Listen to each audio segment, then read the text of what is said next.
Ассалаумағалейкум. Қалайсыздар? Қалай жағдайларыңыз? Тікелей арнада Ерекең.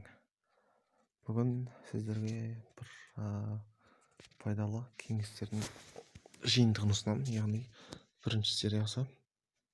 Алдағы уақытта да бұл видео лайкты көп жиналып, просмотрды көп жинап жатса, ары қарай шығаруға тырысамыз.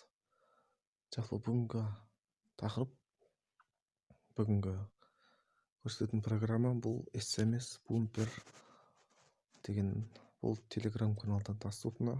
Бұл да достарыңызды, жолдастарыңызда енді біраз пранк жасауға арналған программа. Старт десеңіздер, осы жерде запустить спам деген бар. Сода мына жерде қалаған номерлеріңізді жазасыздар.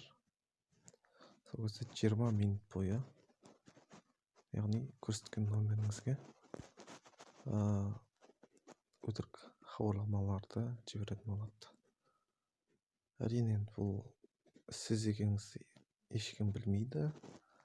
Бұл және спам хабарламалар. Бұда әртүрлі сайттардан, приложениелерден мерзімі өткен кодтарды жібереді. Айтпақшыдай, бұл бот бүкіл мына TMD елдер арасында істейді.